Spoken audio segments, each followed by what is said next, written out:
Speaking of shutdowns, the government is hurtling towards a possible federal government shutdown now, less than 3 weeks away. It's 3 weeks away. There are likely going to be enough Republican no votes. No, they don't want to keep the government open to shut down the government. Usually the far right Freedom Caucus and the like always vote no on funding the government. So unless Democrats provide Speaker Johnson the votes to bail them out, the government will shut down. What is the strategy? Are House Democrats going to vote to keep the government open, or are you just going to let the Republicans be in charge of all of it? Well, first of all, we'll cross that bridge when we get to it, because as we've been discussing, we have to stop this reckless Republican budget from going forward, and that's going to be on the floor on Tuesday. Now, there are ongoing discussions being led by Rosa DeLauro, top Democrat on the House Appropriations Committee, to see if an enlightened agreement can be reached in advance of March 14th, and we'll see what takes place. What we do know is that the Republicans have the House, the Senate, and the presidency. It is their responsibility to fund the government.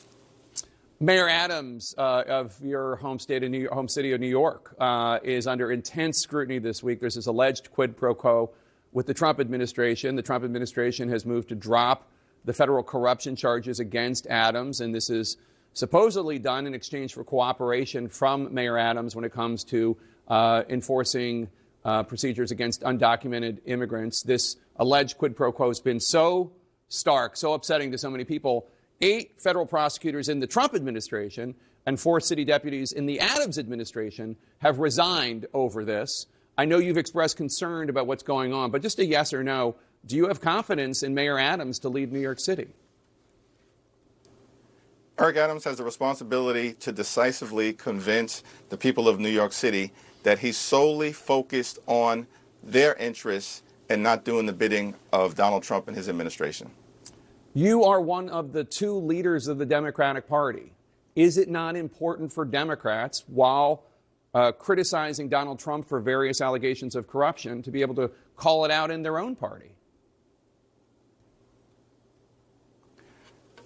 As I indicated, that Eric Adams has the responsibility to make it clear to the people of New York that he's got their interest top of mind and solely their interest. Now, with respect to the criminal justice side of this situation, there's an ongoing federal court case. The judge has appropriately appointed someone to argue against the Department of Justice's efforts to dismiss the charges, and we'll see what happens in the context of that case. It will be premature for me to say anything about the charges that may or may not go away until then.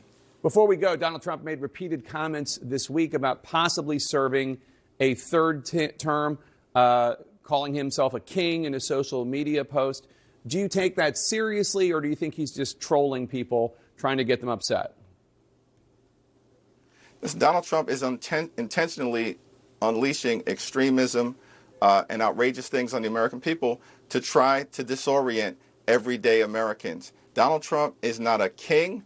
We will never bend the knee. Not now, not ever. And we'll continue to point out that he's focused on the wrong things. He's not focused on improving the quality of life of everyday Americans or driving down the high cost of living. Democrats are committed to making life better for every single American in every single community in every corner of this great country.